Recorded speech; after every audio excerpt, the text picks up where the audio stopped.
हमारे मिले, भाग्य के द्वारे खुले, हमको हमारे मिले, आए जीवन में ये बहार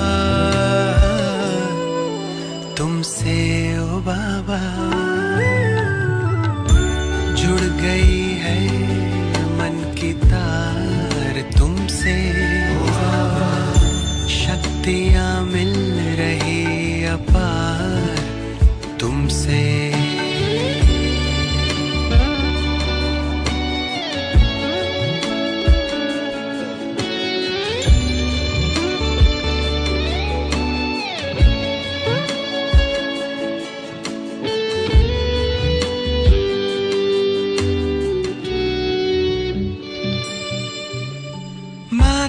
पिता सद्गुरु सखा तुम्ही तो एक हमारे हो, शिक्षक तुम्ही रक्षक तुम्ही, दिल के तुम्ही सहारे हो। मिला सारे रिश्तों का प्यार तुमसे ओ बाबा। जुड़ गई है मन की तार तुमसे, शक्तियाँ मिल रही अपार तुमसे।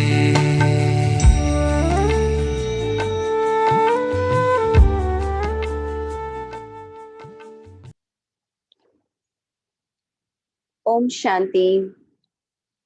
आज 4 जुलाई 2021, अव्यक्त बाप दादा, रिवाइज 30 जनवरी 1988। बाबा के महावाक्य, हिम्मत का दूसरा कदम सहनशीलता। ब्रह्मा बाप की जीवन कहानी। आज ऑलमाइटी अथॉरिटी बाप अपनी पहली श्रेष्ठ रचना को देख रहे हैं।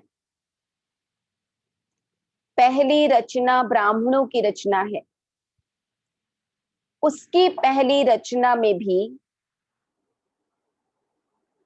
पहला नंबर ब्रह्मा को ही कहेंगे। पहली रचना का पहला नंबर होने कारण ब्रह्मा को आदि देव कहा जाता है। इसी नाम से आबू पर्वत पर यादगार भी आदि देव नाम से ही है।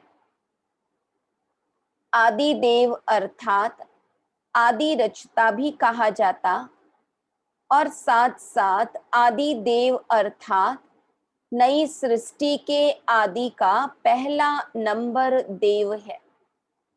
बाबा कहते पहले पहले शिव बाबा ब्राह्मणों को रचते हैं, और उसमें भी पहली नंबर रचना ब्रह्मा है, जिनको आदि देव कहते हैं। तो बाबा कहते पहली देव आत्मा श्री कृष्ण के रूप में ब्रह्मा ही बनते हैं। इसलिए नई सृष्टि के आदि का आदि देव कहा जाता है। संगम युग में भी आदि रचना का पहला नंबर अर्थात आदि देव कहो व ब्राह्मण आत्माओं के रचता ब्रह्मा कहो, तो संगम पर और सृष्टि के आदि पर दोनों समय के आदि है, इसलिए आदि देव कहा जाता है। ब्रह्मा ही आदि कर्मातीत फरिश्ता बनता है। ब्रह्मा सो फरिश्ता और फरिश्ता सो देवता, सब में नंबर 1। ऐसा नंबर 1 क्यों बने? किस विधि से नंबर 1 सिद्धि को प्राप्त किया? आप सभी ब्राह्मण आत्माओं को ब्रह्मा को ही फॉलो करना है। बाबा कहते फॉलो फादर। क्या फॉलो करना है? इसका पहला कदम समर्पणता। यह तो पहले सुनाया है। पहले कदम में भी सब रूप से समर्पण बन के दिखाया। दूसरा कदम सहनशीलता। जब समर्पण हुए तो बाप से सर्वश्रेष्ठ वर्षा तो मिला, लेकिन दुनिया वालों से क्या मिला? बाबा कहते सबसे ज्यादा गालियों की वर्षा किस पर हुई? चाहे आप आत्माओं को भी गालियां मिली या अत्याचार हुए, लेकिन ज्यादा क्रोध व गुस्सा ब्रह्मा को ही मिलता रहा। लौकिक जीवन में जो कभी एक अपशब्द भी नहीं सुना, लेकिन ब्रह्मा बना तो अपशब्द सुनने में भी नंबर 1 रहा। सबसे ज्यादा सर्व के स्नेही जीवन व्यतीत की, लेकिन जितना ही लौकिक जीवन में सर्व के स्नेही रहे, उतना ही अलौकिक जीवन में सर्व के दुश्मन रूप बने। बच्चों के ऊपर अत्याचार हुआ तो स्वतः ही डायरेक्ट बाप के ऊपर अत्याचार हुआ, लेकिन सहनशीलता के गुण से व सहनशीलता की धारणा से मुस्कुराते रहे, कभी मुरझाए नहीं। यहाँ तक कि बाबा को मारने के लिए भी लोग आए, लेकिन बाबा कभी मुरझाए नहीं, मुस्कुराते रहे। बाबा को ये पक्का निश्चय था कि ये भगवान का कार्य है, मैं तो मात्र निमित्त हूं। कोई प्रशंसा करे और मुस्कुराए, इसको सहनशीलता नहीं कहते, लेकिन दुश्मन बन क्रोधित हो अपशब्दों की वर्षा करे, ऐसे समय पर भी सदा मुस्कुराते रहना, संकल्प मात्र भी मुरझाने का चिन्ह चेहरे पर ना हो, इसको कहा जाता है सहनशील। दुश्मन आत्मा को भी रहम दिल भावना से देखना, बोलना, संपर्क में आना, इसको कहते हैं सहनशीलता। बाबा ने कहा दुश्मन आत्मा को भी रहम दिल भावना से देखना, बोलना, संपर्क में आना, इसको कहते हैं सहनशीलता। स्थापना के कार्य में, सेवा के कार्य में कभी छोटे कभी बड़े तूफान आए, जैसे यादगार शास्त्रों में महावीर हनुमान के लिए दिखाते हैं कि इतना बड़ा पहाड़ भी हथेली पर एक गेंद के समान ले आया।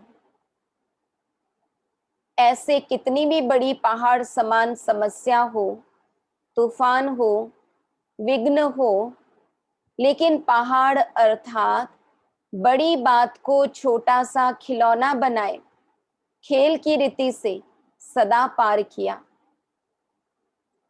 वह बड़ी भारी बात को सदा हल्का बनाए, स्वयं भी हल्के रहे और दूसरों को भी हल्का बनाया, इसको कहते हैं सहनशीलता। छोटे से पत्थर को पहाड़ नहीं, लेकिन पहाड़ को गेंद बनाया, विस्तार को सार में लाया, यह है सहनशीलता। बाबा सहनशीलता की परिभाषा समझा रहे हैं। विघ्नों को, समस्याओं को अपने मन में व दूसरों के आगे विस्तार करना अर्थात पहाड़ बनाना है, लेकिन विस्तार में न जाए, नथिंग न्यू के फुल स्टॉप में, फुल स्टॉप से बिंदी लगाए बिंदी बन आगे बढ़े, इसको कहते हैं विस्तार को सार मिलाना। सहनशील श्रेष्ठ आत्मा सदा ज्ञान योग के सार में स्थित हो, ऐसे विस्तार को, समस्या को, विघ्नों को भी सार में ले आती है, जैसे ब्रह्मा बाप ने किया। जैसे लंबा रास्ता पार करने में समय, शक्तियां समाप्त हो जाती, अर्थात ज्यादा यूज होती, ऐसे विस्तार ही लंबा रास्ता पार करना। कितना अच्छा बाबा उदाहरण देकर समझा रहे। जैसे लंबे सफर पर समय भी ज्यादा लगता, शक्तियां भी ज्यादा लगती, वैसे जब हम विस्तार करते हैं तो उसमें समय भी जाता और काफी संकल्प की शक्तियां भी खर्च होती। बाबा कहते और सार है शॉर्टकट रास्ता पार करना। पार दोनों ही करते हैं, लेकिन शॉर्टकट करने वाले समय और शक्तियों की बचत होने कारण निराश नहीं होते, दिल शिकस्त नहीं होते, सदा मौज में मुस्कुराते पार करते हैं। इसको कहा जाता है सहनशीलता। विस्तार को सार मिलाना, पहाड़ को गेंद बनाना। सहनशीलता की शक्ति वाला कभी घबराएगा नहीं कि क्या ऐसा भी होता है क्या। सदा संपन्न होने कारण ज्ञान की याद की गहराई में जाएगा। घबराने वाला कभी गहराई में नहीं जा सकता। सार वाला सदा भरपूर होता है, इसलिए भरपूर संपन्न चीज की गहराई होती है। विस्तार वाला खाली होता है, इसलिए खाली चीज सदा उछलती रहती है। तो विस्तार वाला यह क्यों, यह क्या, ऐसा नहीं वैसा, ऐसा होना नहीं चाहिए, ऐसे संकल्पों में भी उछलता रहेगा और वाणी में भी सबके आगे उछलता रहेगा। और जो हद से ज्यादा उछलता है तो क्या होगा, हाँफता रहेगा। स्वयं ही उछलता, स्वयं ही हाँफता और स्वयं ही फिर थकता। कोई थकाता नहीं है उसको, वो स्वयं ही स्वयं अपने संकल्पों के कारण थकता है। सहनशील इन सब बातों से बच जाता है, इसलिए सदा मौज में रहता, उछलता नहीं, उड़ता है।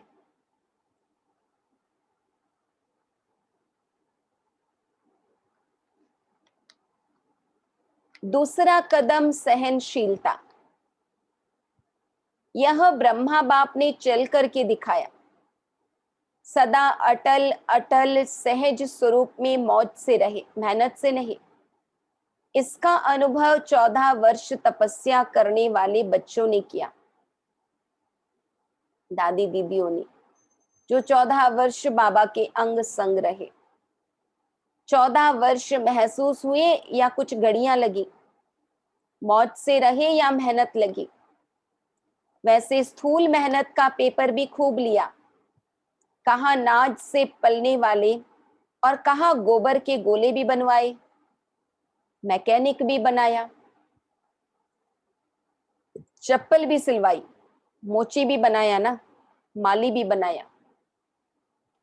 लेकिन मेहनत लगी या मौज लगी, सब कुछ पार किया, लेकिन सदा मौज के जीवन का अनुभव रहा। जो मूंझे वह भाग गए और जो मौज में रहे वह अनेकों को मौज के जीवन का अनुभव करा रहे हैं। वो शुरू के समय की बात है। बाबा कहते जो मूंझे वो चले गए, जिनके मन में प्रश्न आया चले गए, और जिन्होंने उस समय भी मौज मनाया वो आज अनेकों को मौज का अनुभव करा रहे हैं। अभी भी अगर वही 14 वर्ष रिपीट करे तो पसंद है ना। अभी तो सेंटर पर अगर थोड़ा सा स्थूल काम भी करना पड़ता तो सोचते हैं, इसीलिए संन्यास किया, क्या हम इस काम के लिए हैं। मौज से जीवन जीना, इसको ही ब्राह्मण जीवन कहा जाता है। चाहे स्थूल साधारण काम हो, चाहे हजारों की सभा बीच स्टेज पर स्पीच करनी हो, दोनों मौज से करें। इसको कहा जाता मौज की जीवन जीना, मुझे नहीं। हमने तो समझा नहीं था कि सरेंडर होना अर्थात यह सब करना होगा। मैं तो टीचर बनकर आई हूँ, स्थूल काम करने के लिए थोड़ी संन्यास किया है। क्या यही ब्रह्मा कुमारी जीवन होती है? इसको कहते हैं मूंझने वाली जीवन। ब्रह्मा कुमारी बनना अर्थात दिल की मौज में रहना, न कि स्थूल मौजों में रहना।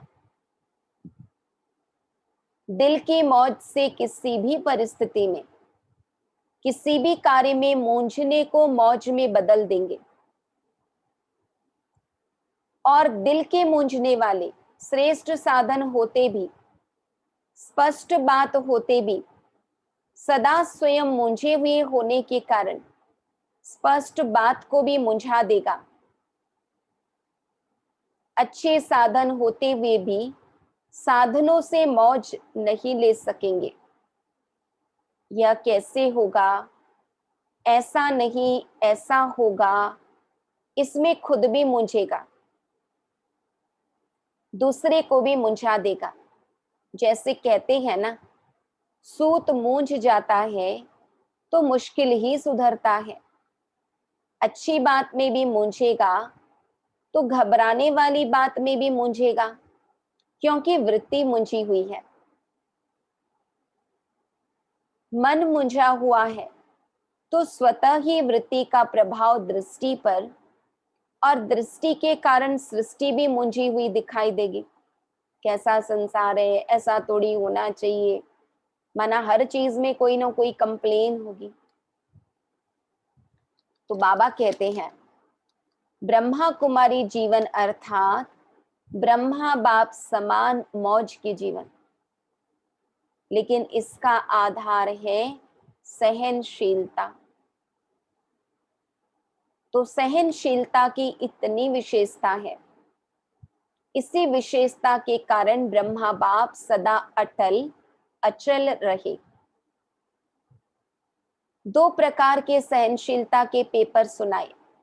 पहला पेपर लोगों द्वारा अपशब्द व अत्याचार, दूसरा यज्ञ की स्थापना में भिन्न भिन्न आए हुए विघ्न, तीसरा कई ब्राह्मणों बच्चों द्वारा भी ट्रेटर होना व छोटी मोटी बातों में असंतुष्टता का सामना करना, लेकिन इसमें भी सदा असंतुष्ट को संतुष्ट करने की भावना से परवश समझ, सदा कल्याण की भावना से, सहनशीलता की साइलेंस पावर से हर एक को आगे बढ़ाया। सामना करने वाले को भी मधुरता और शुभ भावना, शुभ कामना से सहनशीलता का पाठ पढ़ाया। जो आज सामना करता और कल क्षमा मांगता, उनके मुख से भी यही बोल निकलते, बाबा तो बाबा है।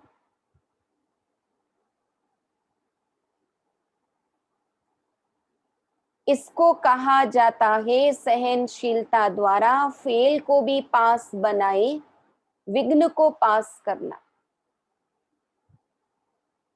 तो दूसरा कदम सुना, किस लिए? कदम पर कदम रखो। इसको कहा जाता है फॉलो फादर, अर्थात बाप समान बनना। बनना है या सिर्फ दूर से देखना है? बहादुर होना। पंजाब महाराष्ट्र दोनों ही बहादुर हो, सदा बहादुर हैं। देश विदेश के सभी अपने को महावीर कहते हैं। किसी को भी प्यादा कहा तो मानेगा? इससे सिद्ध है कि सभी अपने को महावीर समझते हैं। महावीर अर्थात बाप समान बनना, समझा? अच्छा, देश विदेश के सर्व बाप समान, सदा बुद्धि से समर्पित आत्माओं को, सदा हर परिस्थिति में हर व्यक्ति से सहनशील बनकर, हर बड़ी बात को छोटा कर सहज पार करने वाले, सदा विस्तार को सार रूप में लाने वाले, सदा ब्राह्मण जीवन मौज की जीवन जीने वाले, ऐसे बाप समान बनने वाले महावीर श्रेष्ठ आत्माओं को बाप दादा का समान भव की स्नेह संपन्न याद प्यार और नमस्ते। हम रूहानी बच्चों की रूहानी बाप दादा को याद प्यार, गुड मॉर्निंग और नमस्ते। पार्टियों से मुलाकात, कुमारों से। कुमारों की विशेषता क्या है? कुमार जीवन श्रेष्ठ जीवन है क्योंकि पवित्र जीवन है, और जहां पवित्रता है वहां महानता है। कुमार अर्थात शक्तिशाली, जो संकल्प करे वह कर सकते हैं। कुमार अर्थात सदा बंधन मुक्त बनने और बनाने वाले। ऐसी विशेषताएं हैं न, जो संकल्प करो वही कर्म में ला सकते हो। स्वयं भी पवित्र रह, औरों को भी पवित्र रहने का महत्व बता सकते हो। ऐसी सेवा के निमित्त बन सकते हो जो दुनिया वाले असंभव समझते हैं, वह ब्रह्मा कुमार चैलेंज करते हैं। तो हमारे जैसा पावन कोई हो नहीं सकता। क्यों? क्योंकि बनाने वाला सर्वशक्तिमान है। दुनिया वाले कितना भी प्रयत्न करते हैं, लेकिन आप जैसे पावन बन नहीं सकते। आप सहज ही पावन बन गए। सहज लगता है ना? या दुनिया वाले जैसे कहते हैं यह अननेचुरल है, ऐसे लगता है? कुमारों की परिभाषा ही है चैलेंज करने वाले, परिवर्तन कर दिखाने वाले, असंभव को संभव करने वाले। दुनिया वाले अपने साथियों को संग के दोष में ले जाते हैं, और आप बाप के संग में ले आते हो। उन्हें अपना संग नहीं लगाते, बाप के संग का रंग लगाते हो, बाप समान बनाते हो। ऐसे हो ना? अच्छा। कुमार अर्थात सदा अचल अडोल। किसी भी परिस्थिति, कैसी भी परिस्थिति आ जाए, लेकिन डगमग होने वाले नहीं, क्योंकि आपका साथी स्वयं बाप है। जहां बाप है वहां सदा ही अचल अडोल होंगे। जहां सर्वशक्तिमान होगा वहां सर्व शक्तियां होंगी। सर्व शक्तियों के आगे माया कुछ कर नहीं सकती। इसलिए कुमार जीवन अर्थात सदा एकरस स्थिति वाले, हलचल में आने वाले नहीं। जो हलचल में आता है वह अविनाशी राज्य भाग्य नहीं पा सकता। थोड़ा सा सुख मिल जाएगा, लेकिन सदा का नहीं। इसलिए कुमार जीवन अर्थात सदा अचल, एकरस स्थिति में स्थित रहने वाले। तो एकरस स्थिति रहती है या दूसरे रसों में बुद्धि जाती है? सब रस एक बाप द्वारा अनुभव करने वाले, इसको कहते हैं एक रस, अर्थात अचल अडोल। ऐसा एक रस स्थिति वाला बच्चा ही बाप को प्यारा लगता है। तो यही सदा याद रखना कि हम अचल अडोल आत्माएं एक रस स्थिति में रहने वाली हैं। माताओं से, माताओं के लिए बाप दादा ने सहज मार्ग कौन सा बताया है, जिससे सहज ही बाप की याद का अनुभव कर सको, मेहनत न करनी पड़े। याद को भी सहज बनाने का साधन क्या है? दिल से कहो मेरा बाबा। जहां मेरा कहते हो वहां सहज याद आती है। सारे दिन में जो मेरा है वही याद आता है ना।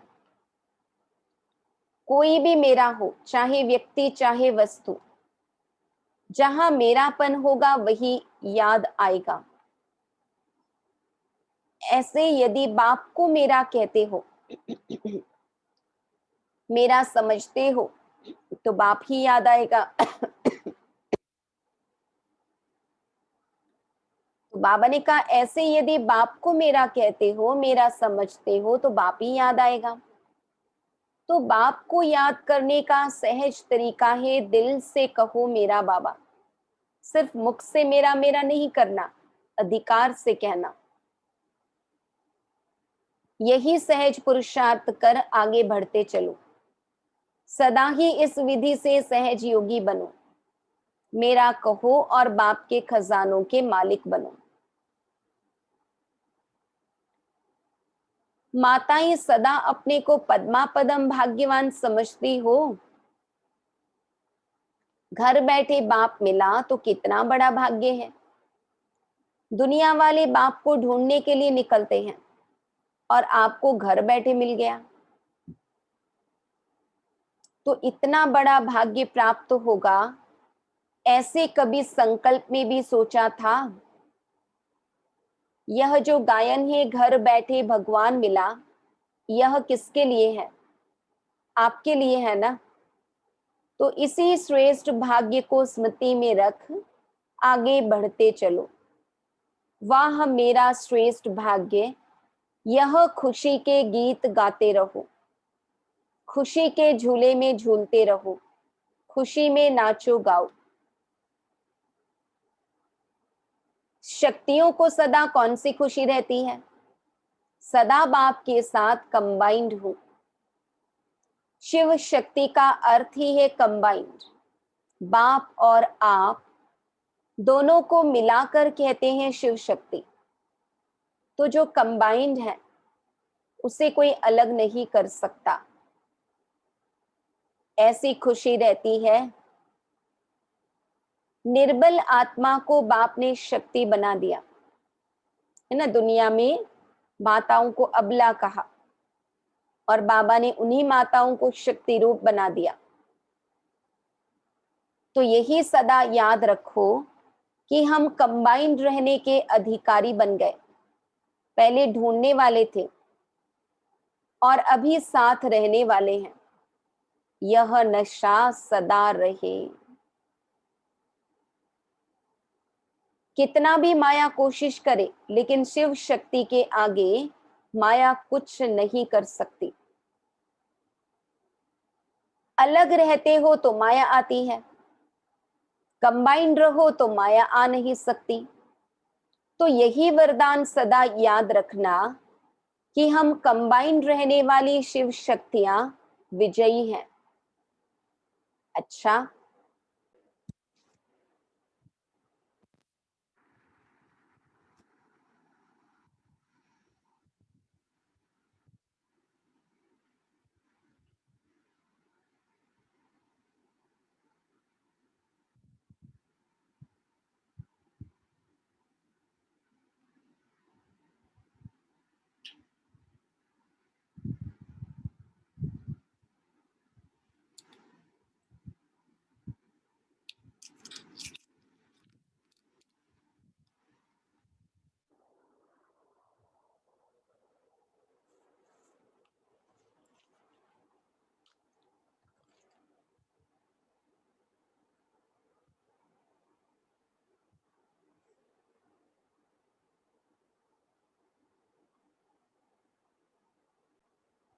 वरदान, कंफ्यूज होने के बजाय लूज कनेक्शन को ठीक करने वाले, समस्या मुक्त भव।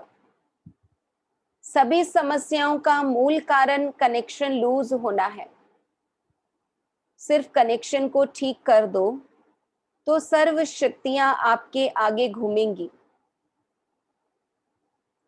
यदि कनेक्शन जोड़ने में 1-2 मिनट लग भी जाते हैं तो हिम्मत हार कर कंफ्यूज न हो जाओ। निश्चय के फाउंडेशन को हिलाओ नहीं। मैं बाबा का, बाबा मेरा, इस आधार से फाउंडेशन को पक्का करो तो समस्या मुक्त बन जाएंगे। मैं बाबा का, बाबा मेरा। बाबा ने कहा कंफ्यूज होने के बजाय लूज कनेक्शन को ठीक करने वाले समस्या मुक्त भव। स्लोगन, बीज रूप अवस्था में स्थित रहना यही पुराने संस्कारों को परिवर्तन करने की विधि है। बीज रूप अवस्था में स्थित रहना, बीज रूप अवस्था यानी परम धाम में बाबा ज्योति बिंदु के साथ में आत्मा ज्योति बिंदु जो हमारा मूल स्वरूप है। बाबा कहते इस स्वरूप में स्थित रहना यही पुराने संस्कारों को परिवर्तन करने की विधि है। उस बीज रूप अवस्था में इतनी शक्ति है कि हमारे पुराने संस्कार भी जलकर भस्म हो जाते हैं। ओम शांति।